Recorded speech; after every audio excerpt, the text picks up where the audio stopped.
ججز کا چناؤ ہوتا ہے جنہیں عرف عام میں ہم خیال ججز کہا جاتا ہے۔ جوڈیشل کمیشن آف پاکستان میں مشاورت کا پہلو رکھا گیا ہے، لیکن عملاً اس مشاورت کے عمل کو ہوا میں اڑا دیا گیا اور ایک ایک ووٹ کی برتری سے سپریم کورٹ اور ہائی کورٹس میں من پسند ججز کی تعیناتیاں ہوئیں۔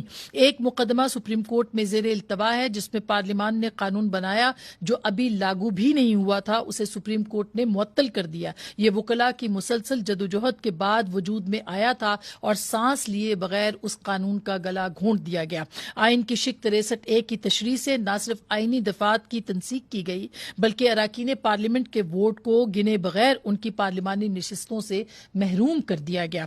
63A کی تشریح کے فیصلے سے یہ تاثر ابھرا کہ سپریم کورٹ ایک مخصوص سیاسی جماعت کی ترقی، سربلندی اور استحکام کے لیے کام کرے۔ کیا پاکستان بار کونسل کا اشارہ تحریک انصاف کی طرف ہے جن کے بارے میں چیف جسٹس صاحب پہ الزامات بھی لگتے ہیں؟ یہ ہم ضرور اس پہ بات بھی کریں گے، پوچھیں گے بھی۔ 63A کی تشریح کو ہی جو ہے وہ موجب قرار دیا گیا ہے کہ جس نے کہ آئین کا حلیہ جو ہے وہ بگاڑا۔ صوبائی اسمبلیوں کے انتخابات کے معاملے پر متعلقہ ہائی کورٹس میں پٹیشن سماعت کے لیے مقرر تھی لیکن انہیں فیصلہ نہیں کرنے دیا گیا، جبکہ اسے سپریم کورٹ میں 184(3) کے تحت سماعت کے لیے مقرر کیا گیا۔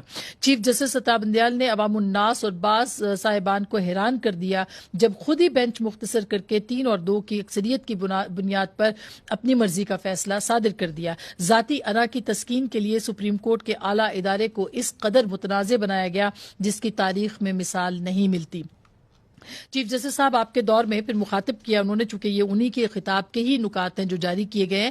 چیف جسٹس صاحب آپ کے دور میں ججز کے ضابطۂ اخلاق کی کئی بار خلاف ورزی کی گئی، آڈیو لیک سے متعلق معاملات کا خود ہی فیصلہ کیا گیا جو مفادات کے ٹکراؤ کی واضح مثال ہے۔ معزز نامزد چیف جسٹس سے درخواست ہے کہ جن جج صاحبان نے ضابطۂ اخلاق کی خلاف ورزی کی ان کے خلاف آئین کی شق 209 کے تحت کارروائی فرمائے اور آڈیو لیکس کا معاملہ منطقی انجام تک پہنچائے، یعنی کہ